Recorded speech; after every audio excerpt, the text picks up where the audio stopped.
घोसी उपचुनाव के नतीजों के बाद से ही बीजेपी थोड़ी तो बैकफुट पर जरूर आ गई है, जिसके चलते 8 सितंबर के बाद से ही विपक्ष जमकर बीजेपी पर हमलावर है। हार के लिए कोई दारा सिंह को जिम्मेदार बता रहा है तो कोई ओपी राजभर को। लेकिन करीब 4 दिन बाद अब बीजेपी प्रदेश अध्यक्ष भूपेन्द्र चौधरी सामने आए हैं और हार का कारण भी बता रहे हैं। दरअसल घोसी उपचुनाव के नतीजों के बाद सपा और बीजेपी में जमकर बयानबाजी हो रही है। इसी बीच यूपी बीजेपी के प्रदेश अध्यक्ष सामने आए हैं और बताया कि घोसी में अपनी बात जनता तक ठीक से नहीं पहुंचा पाए थे, जिसके चलते हार का सामना करना पड़ा।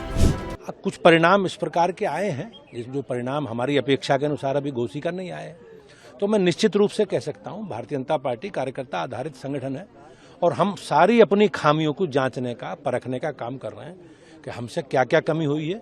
और मैं निश्चित रूप से कह सकता हूं कि जो मोटा मोटा चीजें विषय आए हैं उन विषयों में हम अपनी बात लोगों के बीच में ठीक से पहुंचा नहीं पाए। हम उसकी समीक्षा कर रहे हैं और समीक्षा करके राजनीतिक दल के नाते पूरी तैयारी के साथ लोकसभा चुनाव में मोदी जी के नेतृत्व में भाजपा 80 की 80 सीटें जीतेगी। वहीं घोसी उपचुनाव के दौरान शिवपाल यादव ने डिप्टी सीएम केशव प्रसाद मौर्य को अपशगुन बताया था। कहा था जहां केशव प्रसाद मौर्य प्रचार करने जाते हैं वहां बीजेपी हार जाती है, जिसको लेकर यूपी प्रदेश अध्यक्ष ने क्या कहा आप भी सुनिए। केशव मौर्य जी के नेतृत्व में भारतीय जनता पार्टी को उत्तर प्रदेश में 2017 में वो पार्टी के अध्यक्ष थे। हमें 80% लोकसभा विधानसभा की सीटें मिली। किसी राजनीतिक दल के लिए ये बड़ा राजनीतिक परिणाम।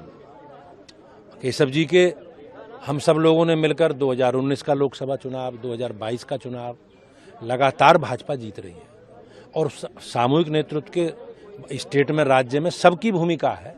भूपेन्द्र चौधरी ने घोसी उपचुनाव की हार स्वीकार करते हुए 2024 लोकसभा चुनाव में यूपी की सभी 80 सीटें जीतने का दावा किया। लेकिन अब सवाल ये है कि घोसी उपचुनाव के नतीजों ने कहीं न कहीं ये तो जरूर साफ कर दिया है कि सपा अब पहले से ज्यादा मजबूत होती जा रही है। ऐसा इसलिए क्योंकि घोसी में बीजेपी के मंत्रियों की फौज उतारने के बावजूद बीजेपी को शिकस्त मिली है। इसलिए अब आने वाले चुनाव में यूपी में बीजेपी का रास्ता इतना आसान होता नहीं दिख रहा है।